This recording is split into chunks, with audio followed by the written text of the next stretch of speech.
Department of Social Services began back in August of 1919, and its primary purpose was to work to protect children in terms of children who were in truant situations, may have been missing school, to protect children from child labor, as well as to assist with the court system, in the juvenile court system, to make sure that children were being safely guarded and protected in the community.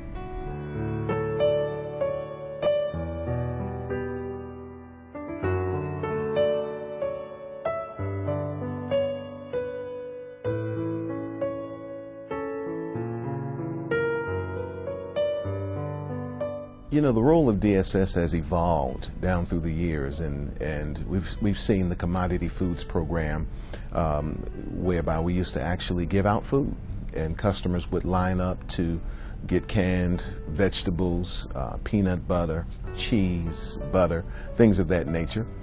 It continued to evolve. Medicaid became a program that DSS was responsible for administering. Cash assistance, also temporary assistance for needy families, was a program, and then eventually the commodities program morphed into what was formerly known as the food stamp program. Now it's known as Food and Nutrition Services, and for a while the department administered both.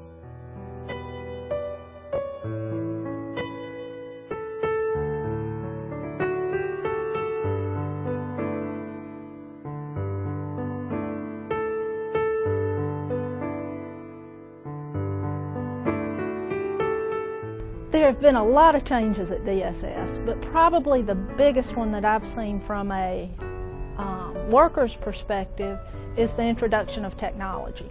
When I came to DSS, our work environment, it looked like the newsroom on the Mary Tyler Moore Show from the 1970s, although I didn't start that long ago. But it was rather antiquated, a lot of filing cabinets, a lot of boxes with files sitting around, and desks that butted up to each other, no dividers. It was just one wide open room of chaos. Now we have technology, and there are computers and fax machines and printers, and it helps a whole lot with the management of all the workload.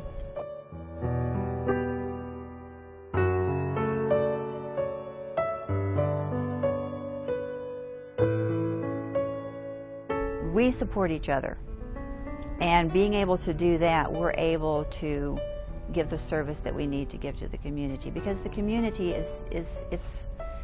there's so much need. There's so much need, and when you are that in need, you don't often think to say thank you or I appreciate what you've done for me today.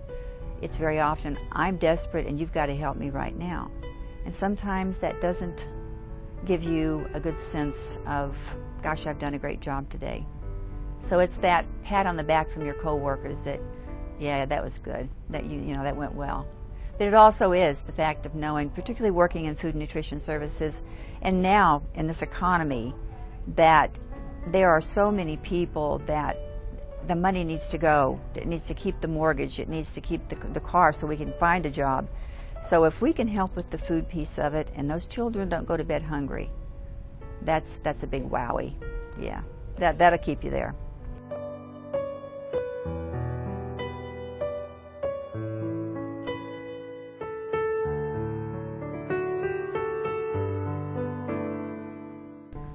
If you come into our agency, our desire is not just to provide you with a service.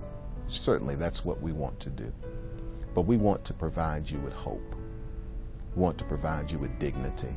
We want to provide you with self-respect, so that when you walk out of there, you recognize that you didn't just come in to get some assistance that will just stabilize your family for the time being, but you'll get encouragement that's going to help you continue to go forward and continue to move forward, that will help propel you and take you through the next years that might be coming in your life. And I think that that's something that DSS staff have had for years, at least for the 20 years that I've been there. And I think that by our efforts to really get out in the community, our efforts to expand our service hours to Saturdays, our efforts to open up additional facilities so that we can be in the community where folks really are to provide those services, I think that that sends the message about how progressive we are and how serious and committed we are to really, really being a community partner.